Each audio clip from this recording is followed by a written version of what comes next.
بسم اللہ الرحمن الرحیم۔ دین و اسلام چینل کے ناظرین، السلام علیکم ورحمۃ اللہ وبرکاتہ۔ صحیح بخاری کی حدیث نمبر 217 ہے، رسول کریم صلی اللہ علیہ وسلم جب رفع حاجت کے لیے باہر تشریف لے جاتے تو میں آپ کے پاس پانی لاتا، آپ اسی سے استنجا فرماتے۔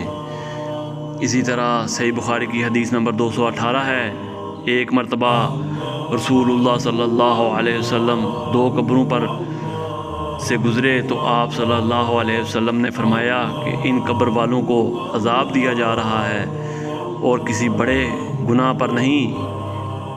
ایک نے ان میں سے پیشاب سے احتیاط نہیں کرتا تھا اور دوسرا چغل خوری کیا کرتا تھا۔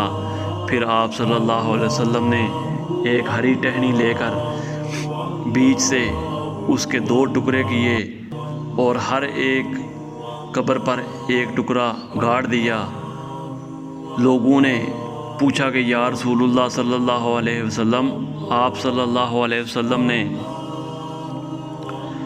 ایسا کیوں کیا؟ آپ صلی اللہ علیہ وسلم نے فرمایا، شاید جب تک یہ ٹہنیاں خشک نہ ہوں اس وقت تک ان پر عذاب میں کچھ تخفیف رہے گی۔ ابن الحسنہ نے کہا کہ اس حدیث کو ہم سے وکیع نے بیان کیا ہے، ان سے اعمش نے، اور انہوں نے مجاہد سے اسی طرح سنا ہے۔ قرآن و حدیث کی تعلیمات کے لیے دین و اسلام چینل کو سبسکرائب کریں۔ جزاک اللہ خیر۔